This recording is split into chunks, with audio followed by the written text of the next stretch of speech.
Olá! Hoje a gente vai fazer uma análise detalhada do fundo imobiliário HGRU11. O foco dele é em renda urbana e a gente vai mergulhar nos dados do último relatório para entender a fundo a estratégia, a saúde financeira e os movimentos mais recentes do fundo. Vamos lá? Bom, só para a gente começar na mesma página, todas as informações que vamos ver aqui foram tiradas do relatório gerencial com os dados de outubro de 2025, que foi o último documento divulgado pela gestão. Para organizar nossa conversa, a gente vai seguir um caminho bem lógico. Primeiro, vamos entender o básico, a estratégia do fundo e os números do mês. Depois, vamos investigar de onde vem o dinheiro, ou seja, vamos olhar para os imóveis e para os inquilinos. Na sequência, a gente faz um check-up nas contas, na parte de saúde financeira. E para fechar, a gente amarra tudo com a visão da própria gestão. Então, vamos começar pelo essencial. Qual é a tese de investimento desse fundo e como foi o desempenho dele agora, em outubro? A estratégia aqui é bem específica: renda urbana. O fundo busca ganhar dinheiro com imóveis comerciais e institucionais que ficam dentro das cidades. Mas o mais interessante é o que ele evita. Ele foge do óbvio, como grandes prédios de escritórios, shoppings ou aqueles galpões logísticos mais tradicionais. O foco é em outros nichos, como supermercados e faculdades, que a gente já vai ver em mais detalhes. E vamos para o que mais interessa: o dinheiro no bolso do cotista. Em outubro, o rendimento distribuído foi de 95 centavos por cota. Esse foi o valor que efetivamente caiu na conta, mostrando uma certa consistência nos pagamentos. Mas, o que isso quer dizer em termos de retorno? Bom, esses 95 centavos se traduzem num dividend yield anualizado de 9%. Esse cálculo usa como base o preço da cota no mercado no final de outubro. É como se fosse uma foto do retorno que o investimento daria em um ano, claro, se o preço e os pagamentos ficassem iguais. E falando em preço, a relação preço sobre valor patrimonial, o famoso P sobre VP, fechou o mês em 0,99. Na prática, isso quer dizer que o mercado estava negociando as cotas com um leve desconto em relação ao que os ativos do fundo valem no papel. Para alguns, isso pode ser um sinal de oportunidade. Certo, agora que a gente já viu os indicadores principais, vamos levantar o capô do fundo para entender exatamente de onde vêm esses resultados. Vamos analisar os imóveis dele. O portfólio é bem grande, são 101 imóveis que somam mais de 600 mil metros quadrados de área. Mas o número que realmente salta aos olhos aqui é a vacância, só 0,8%. Para deixar claro, a vacância física é o espaço que está literalmente vazio, desocupado. Já a vacância financeira é a receita que o fundo deixa de ganhar por causa desses espaços vagos. Os dois indicadores estarem tão baixos assim mostra que o portfólio está praticamente todo ocupado. E onde ficam esses imóveis? Embora eles estejam espalhados por 16 estados, a receita é bem concentrada. Quase metade, 46,4%, vem de São Paulo. Isso mostra uma aposta forte no principal motor econômico do país, o que tem seu lado positivo, mas também é um ponto de atenção em termos de concentração geográfica.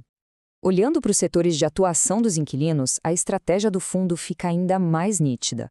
Mais da metade da receita, 55%, vem do varejo alimentício. Outros 25% vem do setor educacional. É uma alocação com uma exposição bem forte a serviços considerados essenciais, que costumam ser mais resilientes em momentos de crise econômica. Um ponto técnico mais fundamental para a previsibilidade da receita é o índice que corrige os aluguéis. E aqui a proteção contra a inflação é bem clara. 99% dos contratos são reajustados pelo IPCA. Isso significa que a receita do fundo tende a acompanhar a inflação oficial do país, o que ajuda a proteger o poder de compra dos rendimentos. Ok, agora que a gente já conhece os imóveis, vamos ver quem são os inquilinos e como são os contratos que garantem a receita do fundo. A carteira de inquilinos é formada por empresas gigantes. Para se ter uma ideia, só o Carrefour e o Assaí, dois dos maiores varejistas do Brasil, são responsáveis por quase metade da receita. A Pernambucanas e o grupo educacional IDEUX também têm um peso bem importante. Essa concentração em empresas grandes e com boa saúde financeira é um dos pilares da segurança do fundo. Agora, o que é realmente um diferencial aqui é a natureza desses contratos. 81% deles são contratos atípicos. E o que isso significa? Pense neles como acordos de longuíssimo prazo, feitos sob medida para aquele inquilino específico. A multa para sair antes do fim é altíssima, geralmente o valor de todos os aluguéis que faltam. Isso gera uma previsibilidade de receita enorme e profundo. E essa estrutura de contratos atípicos se reflete diretamente aqui, no cronograma de vencimentos. Praticamente não há nada relevante para vencer nos próximos anos. A grande maioria, 66% da área, tem contratos que só vencem a partir de 2029. Isso resulta num prazo médio ponderado dos contratos, o famoso OLI, de impressionantes 9,7 anos. É quase uma década de fluxo de caixa garantido. Um destaque do mês que vale a pena comentar foi a conclusão da revisão dos aluguéis de 6 lojas que estão com o grupo DMA. A gestão percebeu que os valores estavam defasados e conseguiu um reajuste total de quase 29%. Esse é um exemplo claro de gestão ativa, que vai além de só administrar e busca oportunidades para valorizar os ativos. Ok, um portfólio de qualidade de contratos longos são ótimos. Mas e a saúde financeira do fundo? Como está?